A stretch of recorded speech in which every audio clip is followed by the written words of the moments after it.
Welcome to the E-commerce Badassery Podcast, the place for scrappy female entrepreneurs who want to learn actionable steps and strategies to grow the traffic, sales, and profit in your e-commerce business. I'm your host, Jessica Totillo-Coster, a 20-year retail veteran who spent 3 years as the only employee of a 7-figure online store. That shit was crazy. I know exactly how it feels to do all the things, and I'm sharing everything I learned the hard way so you don't have to. I may have started this business by accident, but supporting badass bosses like you lights me the fuck up, and I am so stoked to see you grow. Are you ready, babe? Let's roll.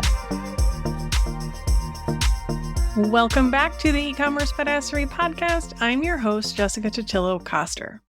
Every quarter in the lounge, we hold a week-long workshop with 2 calls and daily prompts to help members plan the next 3 months in their business.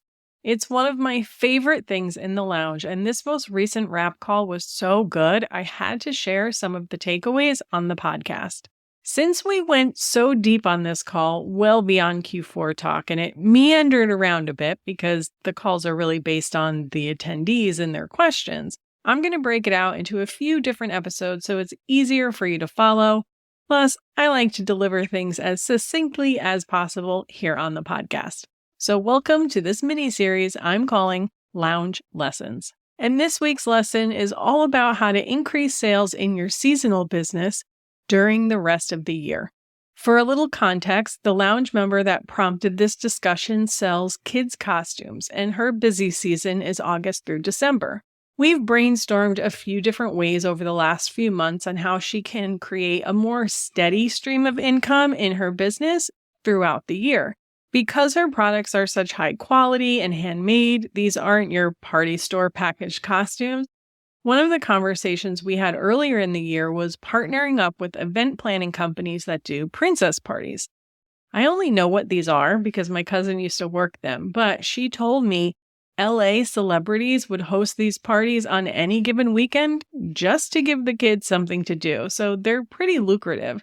And they're not going to hem and haw over the price of a costume that their kid wants.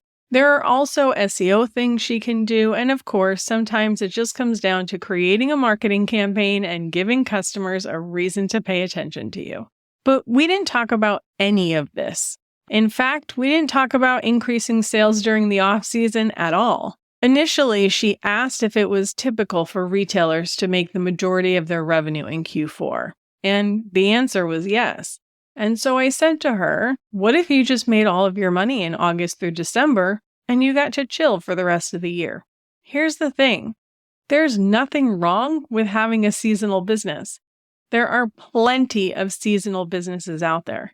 In my previous day job, we did the majority of our entire year's revenue from October to February. Sure, we had a few spikes here and there throughout the year, and we didn't shut down. But ultimately, we put a lot more focus into optimizing our busy season and doing our best to capitalize on that increased traffic and readiness to buy. And think about it. Who wouldn't want to be able to take it easy in the spring and summer? That'd be pretty awesome, right? But like any business strategy, it's not quite that cut and dry. To make this business model work, you do have to do your part. So what does that look like? Well, there's 2 main things you have to focus on: optimizing your peak season sales and staying relevant during the off season. When it comes to optimizing your peak season sales, I could spend hours talking to you about this, and I have. I will stick links in the show notes for you to dive into. But at a high level, here's what I would look at. 1, your sales channels. If your goal is to make a year's worth of revenue in a matter of 3 months, it's going to be pretty hard to do that just on your website in most cases. You're going to have to get out in front of your people. In that case, it might be time to get on platforms such as Amazon and/or Etsy. Number 2, optimizing your KPIs. With such a short window to make the majority of your sales, you need your business firing on all cylinders. That means optimizing conversion, increasing your AOV, and bringing back as many repeat customers as possible during this time, just to name a few. Number 3, your production and fulfillment. This is especially important if you are making your own products. If you can't fulfill the orders you're generating, this business model is not going to work. So whether that looks like outsourcing manufacturing, fulfillment, or just starting production earlier, you'll definitely need to dive in and get realistic about what this is going to look like in your business. If you have to run yourself ragged and miss out on the joy of the holiday season to make it work, it's probably not worth it for you. But let's say you get all of that in play. You're totally rocking out your peak season, the money is rolling in, and you're good to go. Now what? What do you do for the rest of the year? While you can certainly take some more personal time for yourself and your family, that's kind of the point of this, right? That doesn't mean you get to completely check out. In fact, the other 9 months of the year, you're essentially going to be preparing for that peak season. So, of course, you'll be getting your marketing campaign and optimization in place. You'll need to be working on your production plans, reaching out for PR and collaboration opportunities, that sort of thing. But I also want you to work on customer acquisition during this time. Once peak season hits, you're not going to have time to find new people. Do that during your downtime so that by the time your busy season rolls around, they're already a repeat customer. This also means you'll have to keep your existing customers engaged throughout the year so they don't forget about you. You cannot ghost them. But staying top of mind doesn't necessarily mean you have to do any big product launches or marketing campaigns unless you really want to. At a minimum, you'll still want to send at least one email per week and check the show notes for some email ideas if you're not sure what to say. Ultimately, you get to slice and dice this however you want. Maybe it still makes sense for you to launch a spring line, or Mother's Day is a big opportunity for you. Maybe you have a couple of really big launches during the year and then you coast in between those.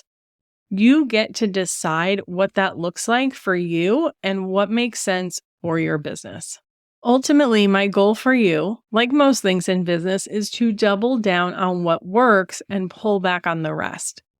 That doesn't necessarily mean you have to give up the rest of the year.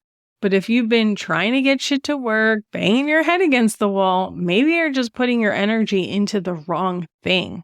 And it doesn't mean you never try again, but ride the wave of that peak season, get some cash in the bank.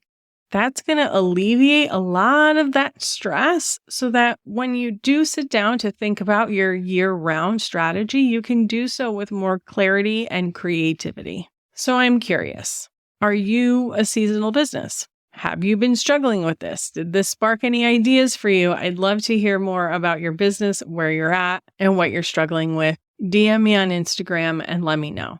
If that is you and you're listening to this in real time, wondering if it's too late to optimize your Q4 strategy so you can ride this peak season wave, no, it's not. I'll stick some resources for you below, or you can come join us in the lounge and take advantage of the exclusive training and resources there. And that's a wrap on today's episode. Thank you so much for hanging out with me today, and I'll see you on the flip side, friend.